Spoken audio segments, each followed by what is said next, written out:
Okay, kids, we're going to start bending our sides here. We're going to talk a little bit about how to lay out your sides, do some pre-cutting of the sides. You'll see in a lot of the books where they start out and they leave their sides just as tall as the piece of wood, whatever that might have been. And then they come back and plane it down. I think that's a little silly. You run the risk of cracking your sides when you're planing it if it's just sitting in the flapping in the breeze like that. So I like to pre-cut my sides. In other words, if you can see here, this would be the butt end of the guitar, and this is where it goes down to the where the neck joins the body. So in other words, that's bent that way. I always mark my waist and that way, and then this is going to come around back this way. This is oversized. I don't want to try and cut it exactly what my final dimensions are going to be, because I do want to plane it down, but there's no sense having a bunch of extra wood. So these are oversized by, even a ½ an inch would be great. And from there we'll plane this down once it's in the form and all bent and everything. But I want you to understand that you're going to have to make this template. I can't tell you these dimensions. It depends on what body you're doing and all that, but the concept's fairly easy. It's going to stay, your butt end is going to be the tallest part of the guitar, generally speaking. There could be exceptions to that, but and that's going to also stay true throughout a lot of the guitar until about the time you get to the waist. That's where you're going to start your decline.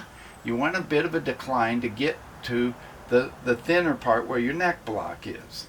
So you have to think of this in 3 dimensions. Here, this part's fairly straight because that's going to be where your neck's coming in.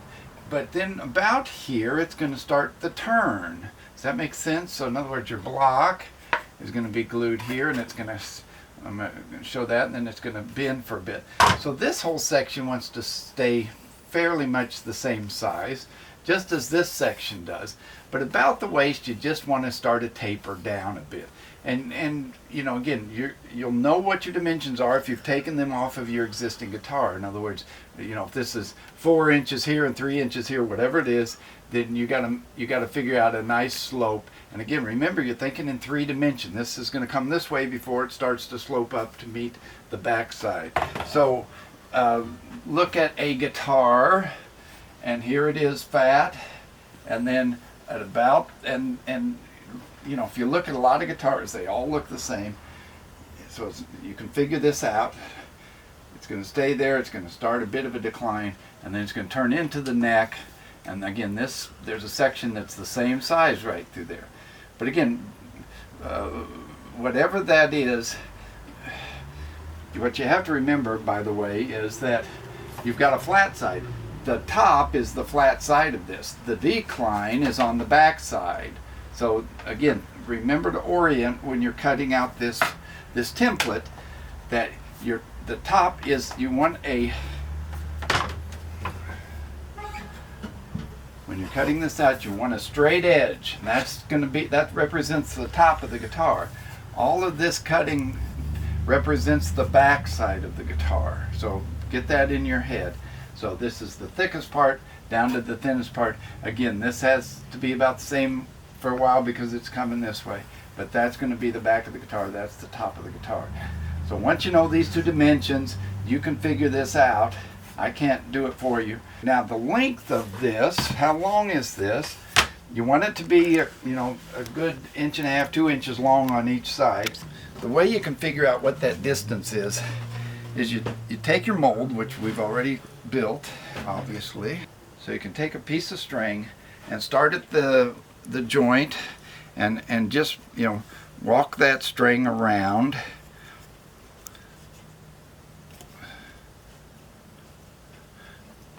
And this doesn't have to be exact, but you're going to get the information you want.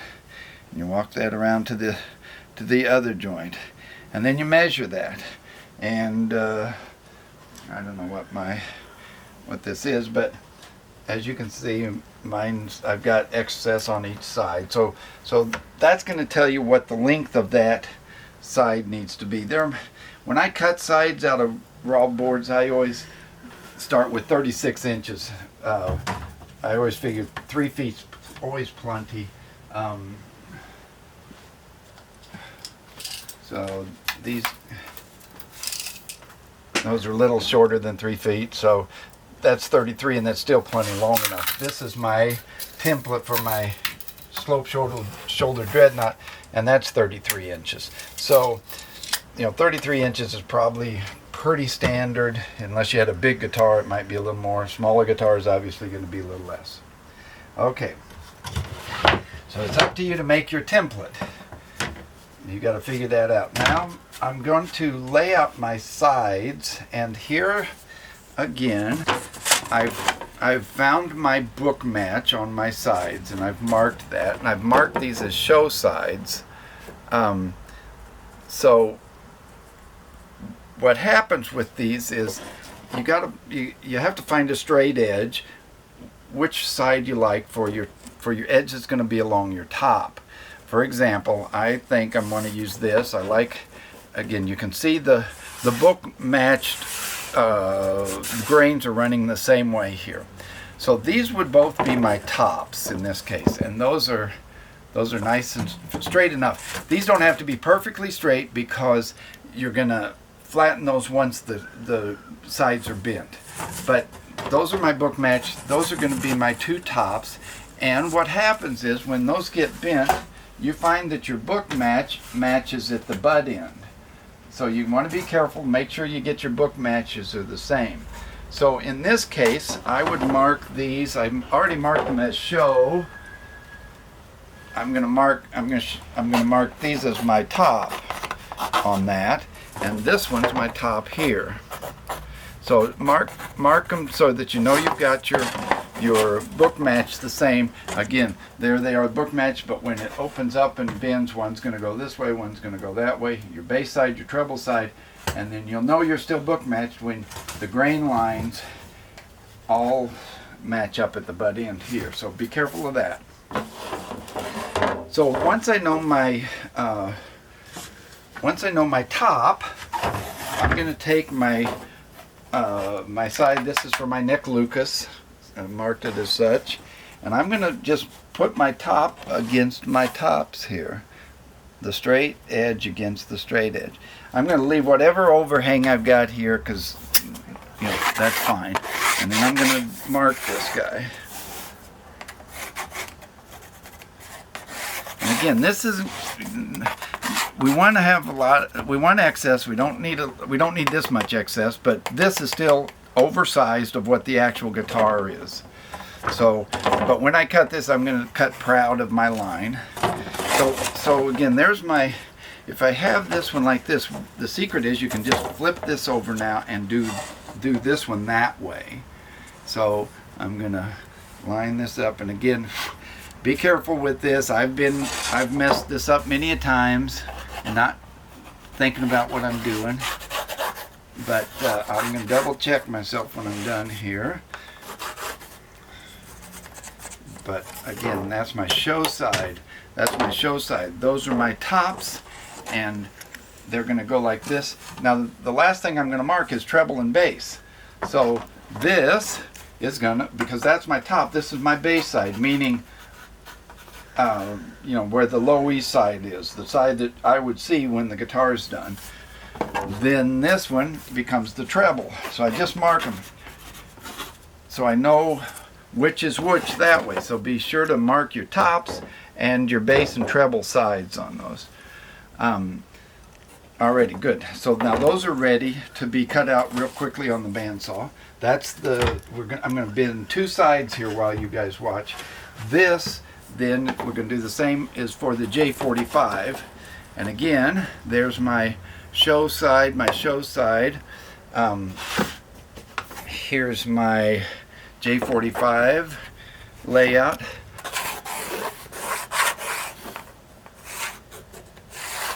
And then flip that over this way for this one.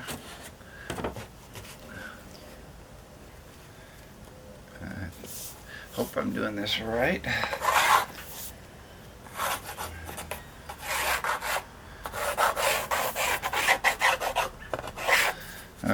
So now those are my two show sides. I know those are my tops.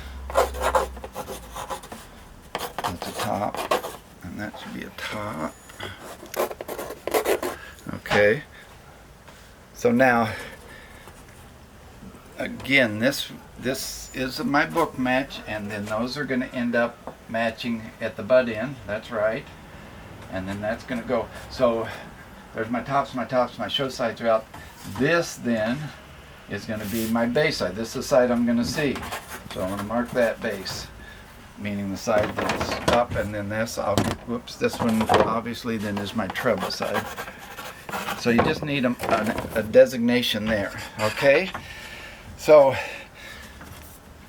there you go. We laid out our, you gotta do some brain work here on your own, but this is the layout for your templates, and just cut them out of some masonite, and those will serve you as long as you have that mold.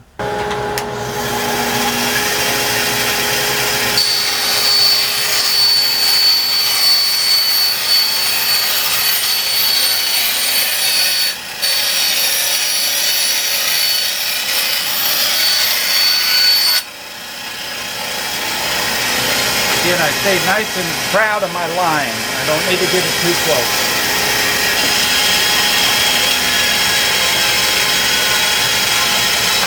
Okay. So there's my 4 sides roughed out, ready to go.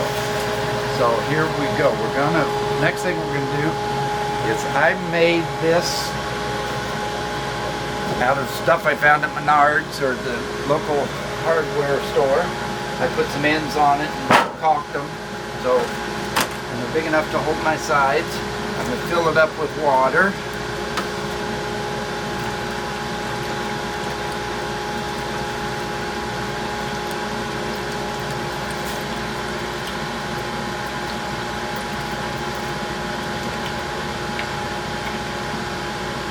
Get all the sides nice and wet.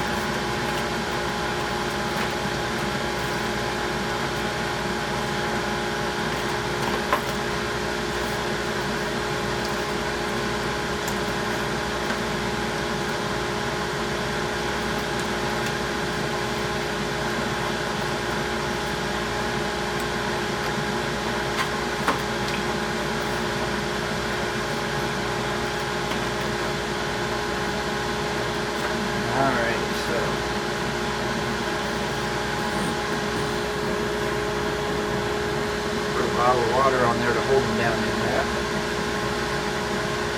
And alrighty, so we got our sides cut, and we've got them in the water, and we're going to let those sit for about 20 minutes. You'll hear all sorts of things. I leave everything in for 20 minutes, and then I start my bends.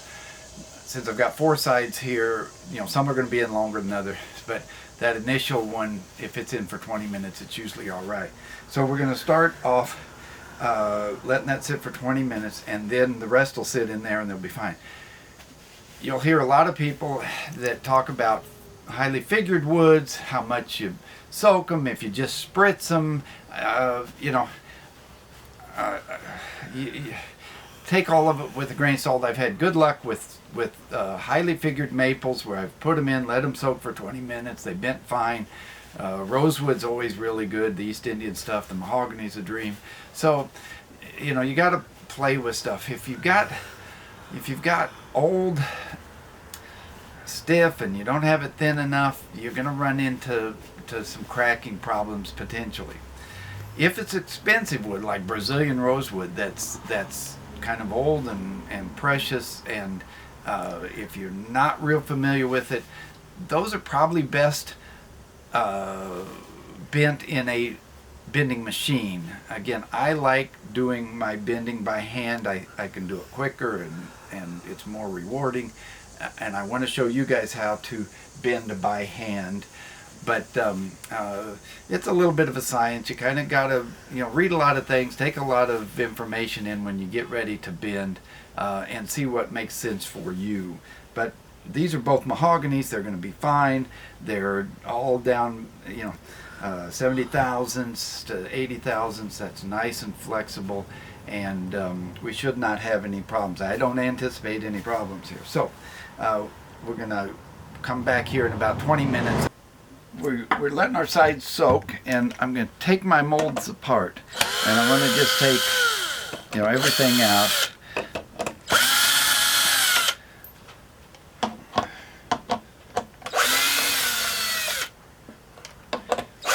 Keep all your stuff very handy, because we're going to put this guy back together as soon as we get ready to plug or glue our set blocks in. I've got my blocks ready here for this. We're going to do the big J45 first. So here's my blocks. There's my end block, or my neck block, and my end block that are cut to size. If you remember, we cut our detail on these, our amount of angles on both, so I know what my top and back side of that block is going to be. If you remember, go back and see that video. Remember when we made our molds, we made that section for our key to fit in. So once these sides are bent into here, I'm going to take my block, and it's going to fit right in that key, which is right in the center line, and that's going to keep me in place. So my block, I've glued blocks in like this, and I've glued them in like this. I've gotten them wrong, and that's where I came up with this idea to make me a key that puts me right where I need to be on these. So again, you'll see that as we get to where after we get these sides bent, we're going to glue those blocks in right away. Again, you'll see a lot of stuff on the internet where people put them in the side bending machines and they leave them overnight and all sorts of stuff. Take all that with you as you want. But I bend these sides, I put my clamps in, I get my blocks glued in all in one movement, then I just let that sit overnight, and when it comes out the next day, it's great. Put it back in, put some spreaders on it, you're right where you want to be. Okay, so we're gonna do the J45 first, and so I'm gonna pick a side, and I'll take this first one when I'm ready, and that says that that's my base side. So with my mold, I always mark my molds as my top, which we talked about early on. And so if this is the top of the guitar, then this is the bass side, right? So that's going to sit like that. So that's going to be our first bend. So I'm going to put this guy right here, like so. Now this was a form I built years ago, and I do them a lot differently now, but this one's actually thicker here than it is here. Again, now I make them all uniform as we talked about, but this still works fine. So when we bend, we're going to bend to this. That's what we're bending to. And I just use a torch. This, by the way, is a piece of copper pipe. You can see that I just made a mount for it that I clamped to the top of my bench. I put some steel square stock and some threaded rod, and I've got it all. These threaded rods go through and tighten down with nuts, and then of course I had to build that up so it had a flat surface. But I also put a tin can in the end so that the fire doesn't burn out the other side. This was about a 2.5 diameter copper pipe. It works great. I like the size of that. But you'll see all sorts of different sizes on these things. Whatever works for you.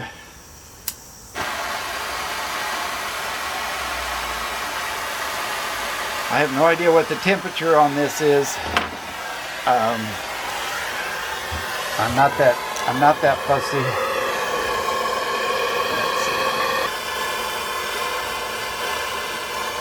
Sometimes the torches are a little fussy. Seems like once they warm up, they're fine. But again, I have no idea what ultimately the temperature of this thing is.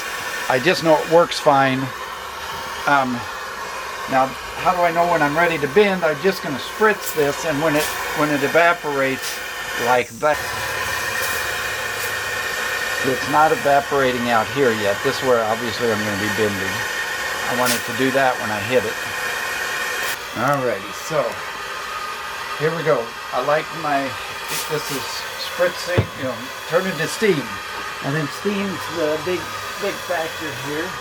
So we're going to take our first, I forgot to do something when I do my layout. I want to mark where my waist is.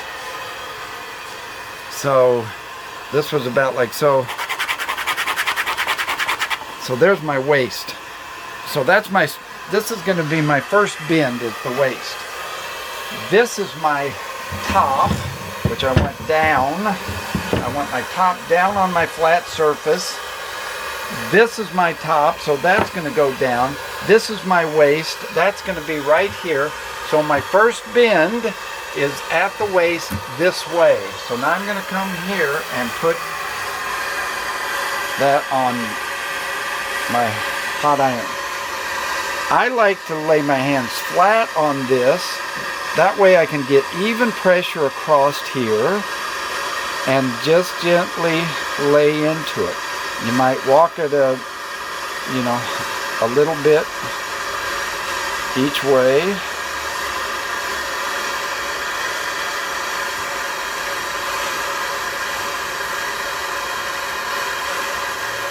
Now this gets hot, but I've never burnt myself particularly. So there you see, and of course it dries that out right away. Now keep a spritz bottle handy, and you're going to re-spritz that, and that's going to put steam into there as well. But I'm just ever so gently try to keep this 90 degrees of your top. So now I'm going to come over here and I'm going to look at that bend. And I'm going to see how I'm doing. And I'm pretty darn good there. It'll relax a little bit initially, but I'm fairly happy with that bend. So again, my top down against my flat surface. My form down against there. Now I'm going to look at that. That looks pretty good. Now I'm going to do my first, this sharper bend. So now I'm turned over going the other way. And again, here I'm going to walk this all the way, little by little, gently, gently, gently. I don't want to push too hard. I don't want to crack it. But I'm going to go gentle, gentle, gentle here.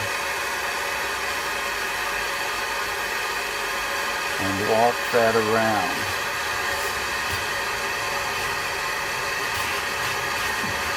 It's good to rub these this way a lot of times. It'll help take out any flat spots you may have gotten. Sometimes if you stay in one area too long, it will give you a bit of a flat spot. So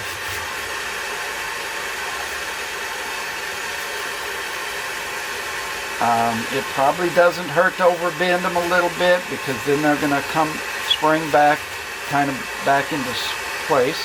But there we can see. Now we can come here and look at how we're doing, and we're getting close there. Needs a little bit more. I'm going to spritz this.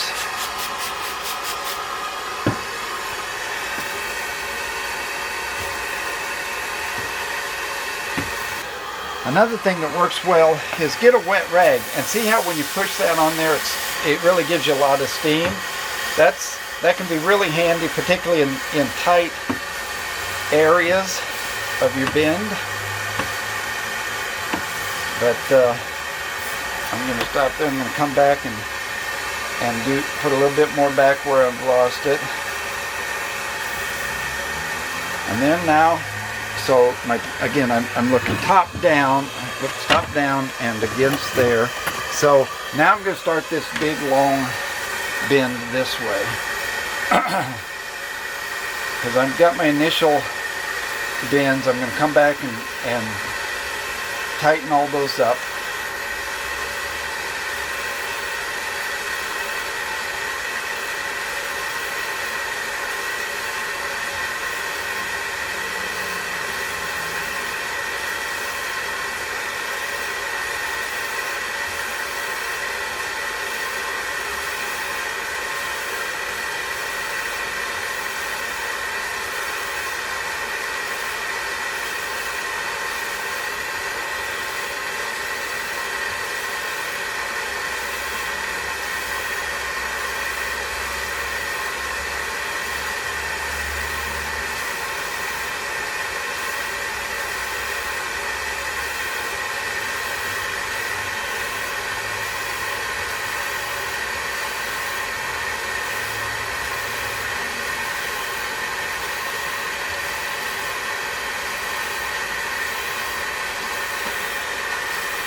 back here.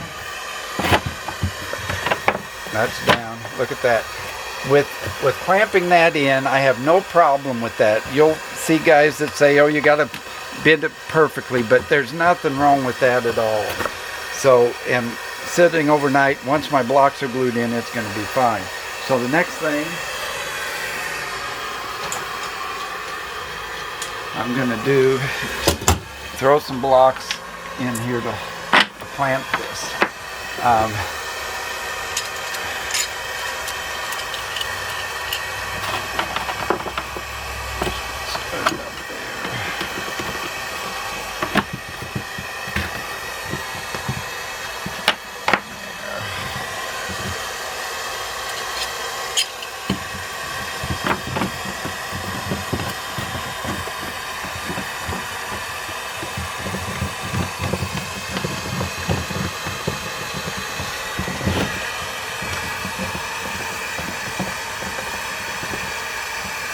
That looks great. See, it's following everything. Now I'm going to put a block here, and that's what this outside block is for, to do these angles like this. Again, on my newer molds, I have angles I cut into them initially.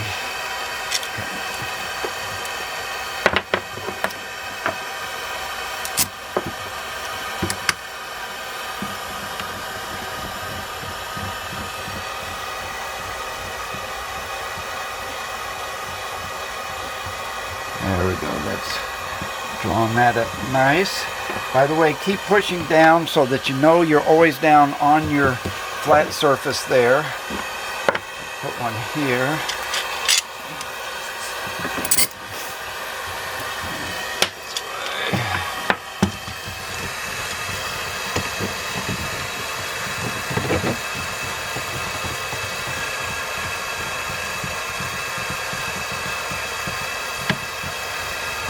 Nice, that looks great.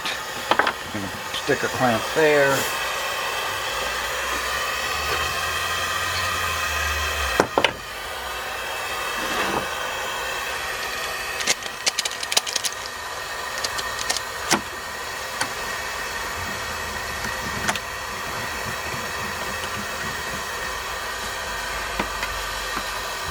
Look at how pretty that is. I'll put another one here.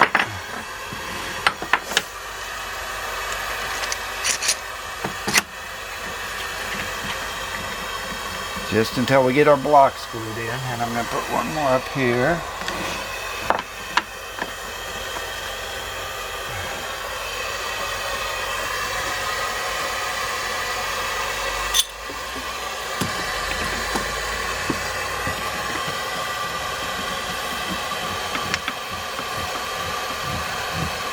Okay, now I'm going to set this aside.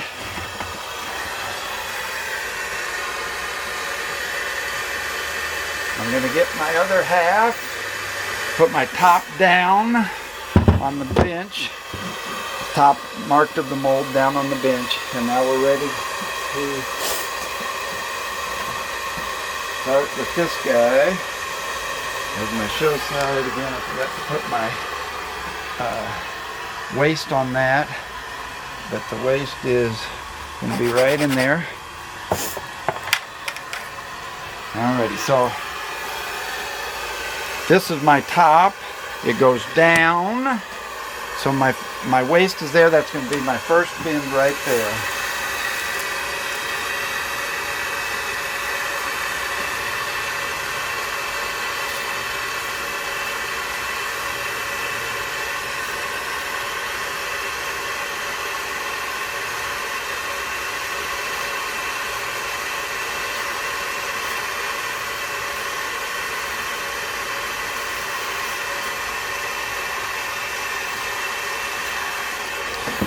Take a look. That looks real good. Here I go. I'm going to start this bend.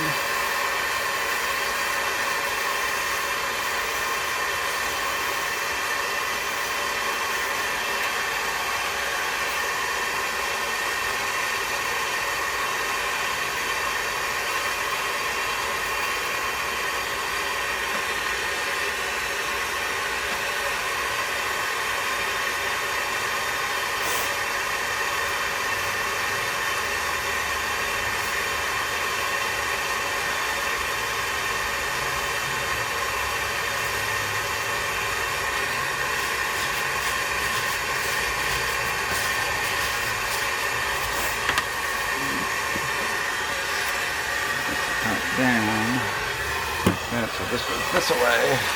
Almost started bending the wrong way. I've done that before.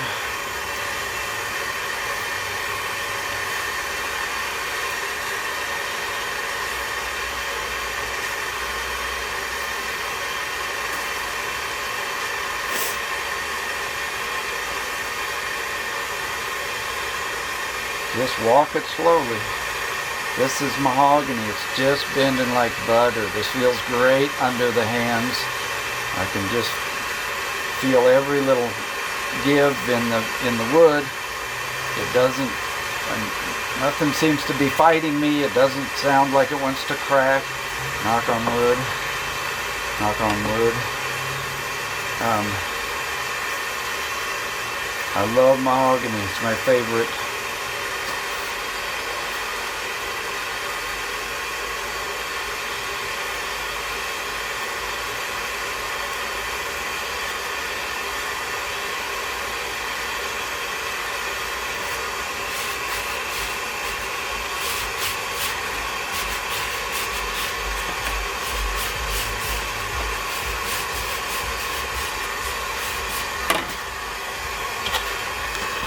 What we got here. And bend a little bit more there. That's all perfect. I just want to ease this corner a bit.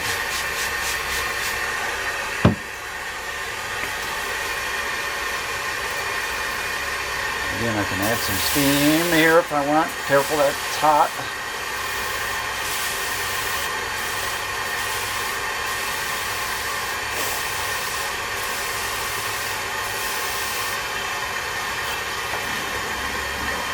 Here, get that a little more give. See what we got here. That's my top going down. You can't have too many clamps. I'm gonna start right there.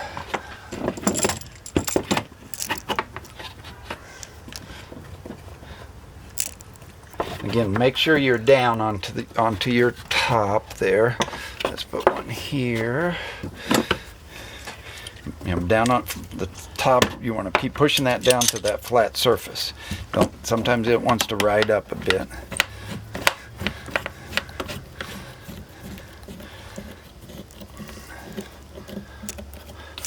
That just looks perfect there. Let's see if we can do one here. And I guess a little short.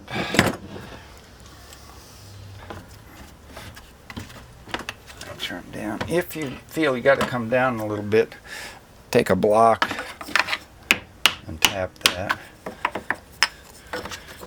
Don't want to risk. Alrighty, that's good. I like it. I like it. Again, we're building guitars one at a time here. We're not in a factory. That's why we got to be flexible at every turn of this thing.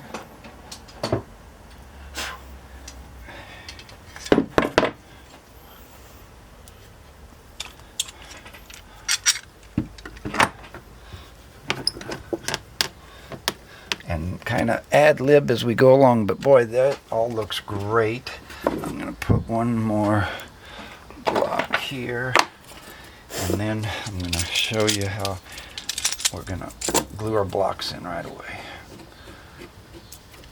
Okay, so there's, that one looks great, the other one looks great. Now, here, and I've got we got to have our blocks ready when we're doing this. So this is my block for my J45, my dreadnought, and this is going to be my end block. Alright, and you can see how I'm oversized on all this, which is great. That's just what I want. And I got to get rid of this right here because I'm going to put my two sides of my molds back together, and I can't have those button up against each other. So I'm going to make a mark, and then I'm going to cut it just inside that mark. We're going to this detail gets dealt with later. We're going to put a wedge in there that's going to trim that off and look real nice. So we don't have to worry about cutting these two edges so they meet up perfectly. Again, we'll take care of all that later.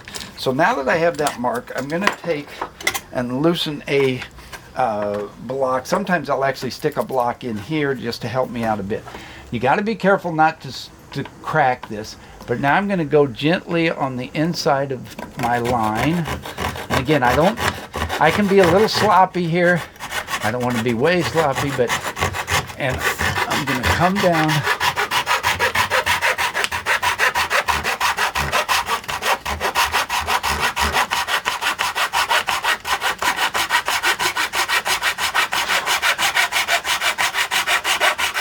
The secret here is to keep your angle of your saw at a high angle. You don't want to be coming across this way, you'll split it. Keep that saw angle way up and down here. And there we go. Nice clean cut. Pull that block out. When I pull that in, I got those. That's not going to interfere with my other side now. So that's perfect.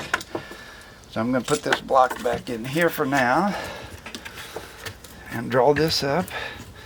There we go. That looks great. Now I'm going to do the same on the next side. Now the next side's even less critical because you're going to have a big gap in there. So when I cut this one, I don't have to be very close. Again, I'm going to do the same thing. I'm going to let this hang out over my bench top. I'm going to make my mark so I know where I'm sawing, and I want to cut on the inside of that a little bit. I want to be careful, that's a little heavy. Stick some wedges in there of some sort just to hold that out. There we go. All right, now I can come, and I'm going to, again, this side can be even less critical with. I'm going to cut that way inside there. But there you go. Ouch. Pull that out. Put this block back in right there to draw that slope in just a bit. Good, and I'm down tight all the way around there. So this half is ready to go. Now I'm going to put this one aside. My other half back up. Got my mark. I'm going to go to the inside of it.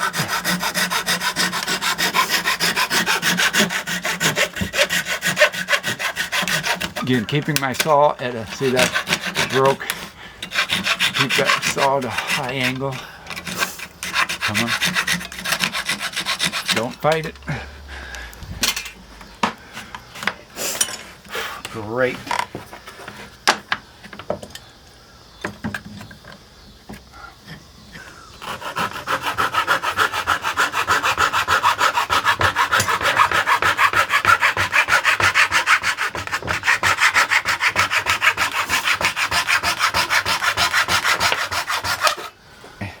There's my two halves together. So now I'm going to start putting my mold back together.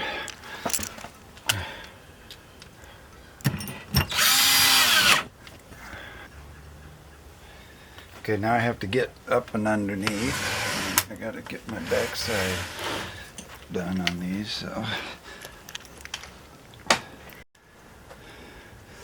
Okay, so now my mold is back together, and you can see that everything's fitting nicely right into the mold. I got a little gap there, but again, that will all get filled with a nice detail of wedge. Again, coming around, it's fitting right into the mold perfectly. All right, now I'm going to take one of those keys. Remember the key. Now we're going to put the key into the slot that we built into our mold, and then we're going to take our J45 block. Now we have to remember which is the top and which is the bottom. If you remember, this is just wet. The bottom has a 5-degree angle, 4 to 5 degree angle. The top has a 1.5 degree angle. Our top is down against our workbench. So when we glue this in, we're gonna put our top down and make sure that our sides are down against the bench, which they are. That looks fine. Again, I want to tap that just a hair. But there you go. You can see now how that key has put that. See how the key has held that block right into place there. And that's dead on the center line of our guitar. So now we don't have to come back and route out a mortise, go through all that. We've built that into our end block, and it works perfectly that way. Alrighty.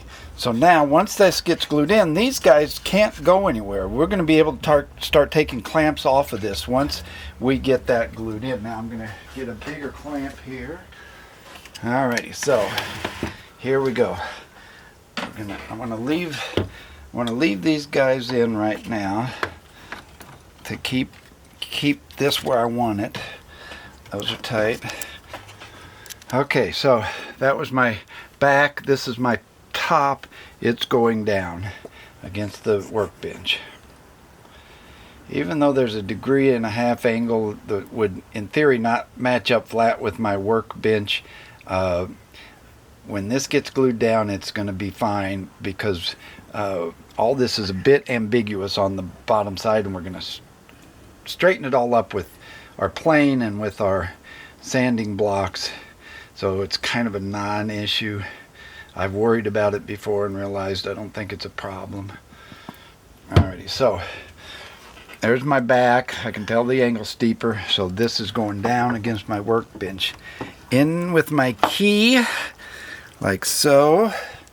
I'm going to get one of these big, deep clamps here. And this allows me to go way down to the bottom here and clamp that guy in. I want to watch for my glue ooze down at the bottom there, and that all looks great. So I'm down against my workbench. My sides are down against the workbench, and I'm getting this guy glued in, and it's pushing that up. Now I'm going to put a couple more clamps on here. So now I can start letting off on these clamps, because this is holding that right where those guys used to be. And I can come back here now and come in on this guy.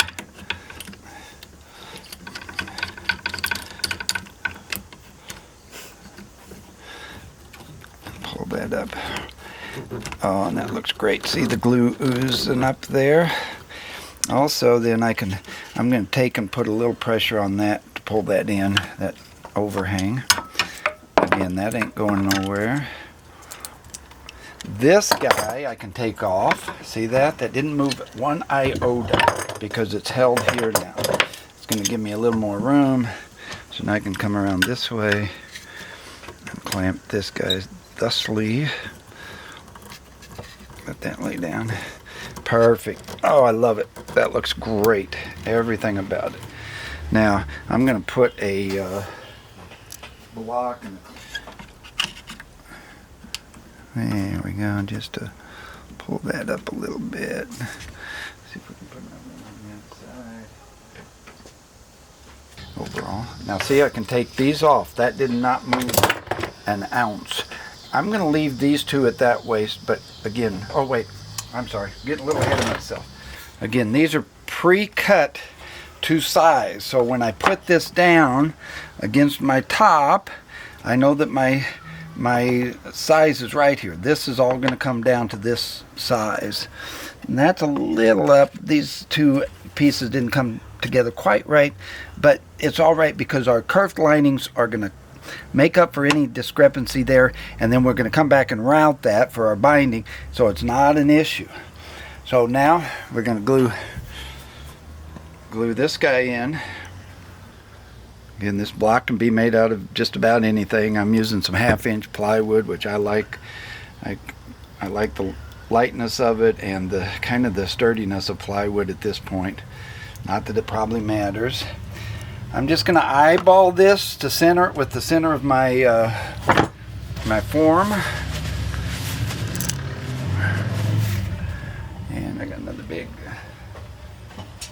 clamped here. Bring that down. Perfect. Make sure that's down on my bench, which it is, and tighten. And look, we're getting nice glue ooze on both sides, which is exactly what we want. There you go. That looks great. Now I'm going to put a couple of these guys on there. This is perfect here. And I'll back it up a little bit like that. Draw those guys in. Perfect. That's just lovely. Now I want to clean up some of this glue ooze here, obviously.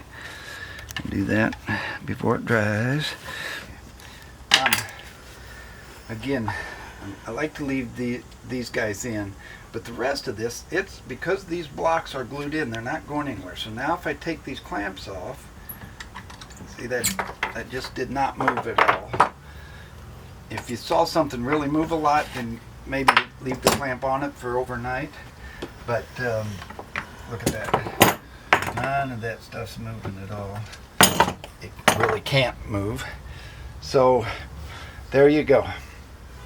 I'm gonna tighten these guys up just a bit as this thing sits overnight. I'm gonna just leave those blocks and those to sit overnight.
Putting the blocks in.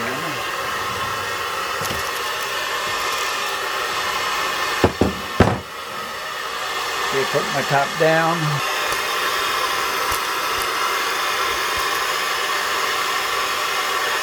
There's my waist. Marking my waist. Top, show side, top down.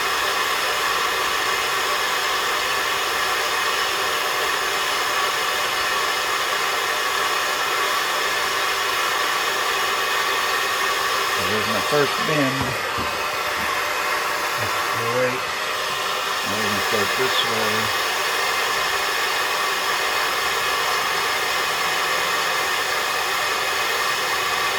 That's right. That's right.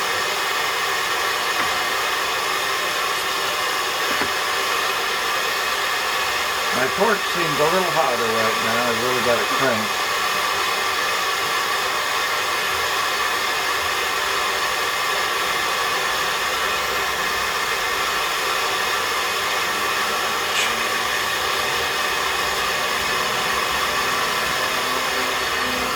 Down.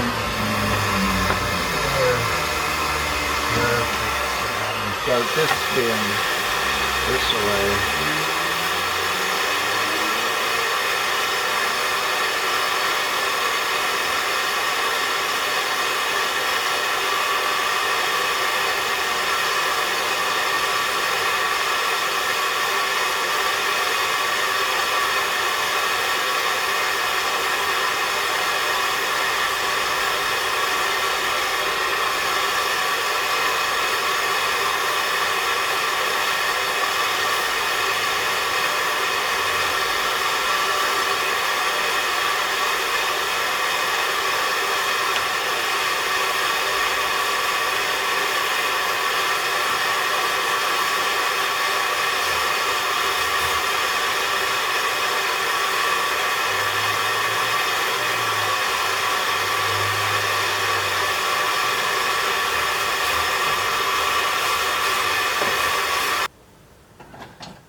Some of my candles, these work fine.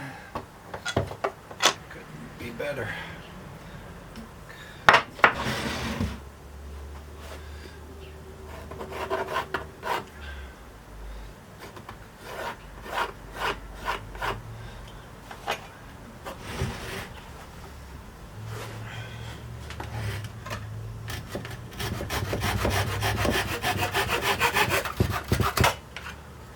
Good. I'm gonna cut a hair off of this guy.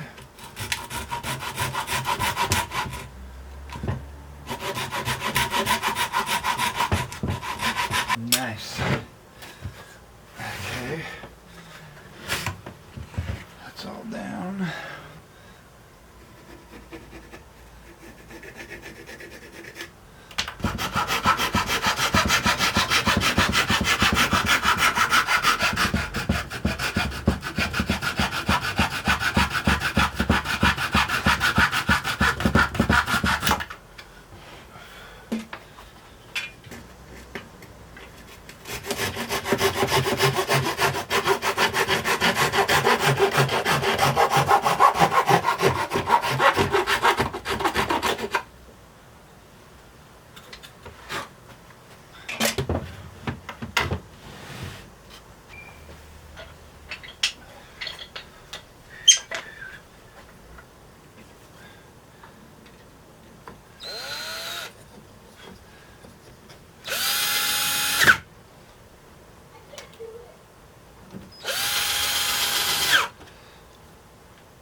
Okay.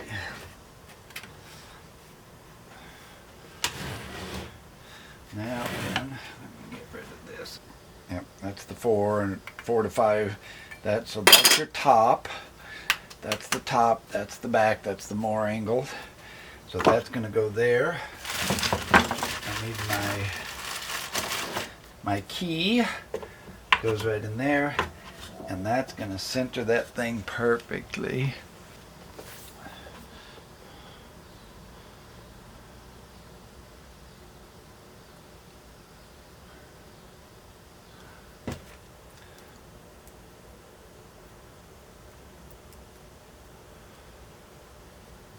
And there's my up, that's my down.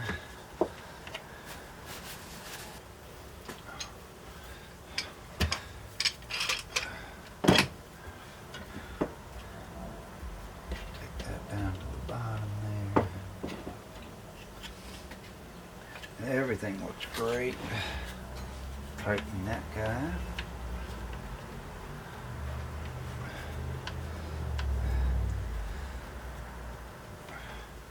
Perfect. I love it.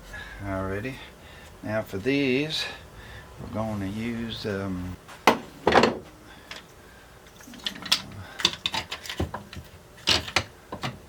go. Perfect.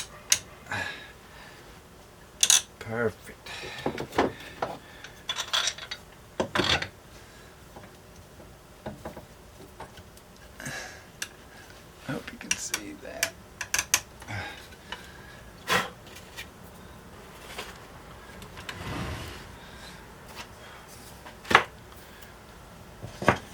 Here's my Nick Lucas block. It's cut down as far as it'll go, and I'm tightening it up with a big clamp here. And then I got to do those two things. I'm going to just put a block across there.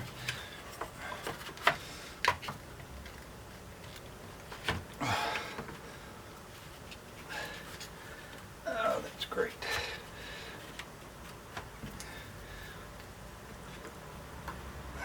Right now, that did not move a hair. I can take this guy off. Didn't move a hair, and I can take this guy off. They can't move because they are now glued here. They're well glued here. I got good clamps on that. So that's all staying. If you can see, this is why I like to put these straight edges on these molds. They give me clamping surfaces, especially this little guy here. So you can see when I built this mold, I've got a straight edge here, and that works against this bend. I've got a straight edge here, which is great. I've got a straight edge. Cut this mold, I got this straight edge here and a straight edge there. It's really good then for letting me clamp and clamp. And it all works great. Okay, kids, if you like and use or find these videos interesting, educational, informative, or maybe just entertaining because you're up late at night, we'd love to have you support us. There's a few ways you can do that. One is click the subscribe button below. That helps YouTube know what we're doing and that we're serious about this. Also, you can hit that bell icon, which tells you when the next videos are coming out. We're gonna try and get at least one out a week now that we're up and running here. Also, a good way to support us is become a patron over at our Patreon account. And again, there's a link below for that. Patreon's a cool way that you can sign up and give, $5 a month or $10 or whatever you feel is worth it. If you're using these videos to actually build a guitar and find it interesting and fun, please support us through Patreon. That's I wish I could do this completely for free, but it takes money and time away from my other regular job. So it's a big undertaking, and any support you could send this way is great. So it's all been very fun so far for me, and I hope you guys are having fun at this as well, and we greatly appreciate all your support, so thanks.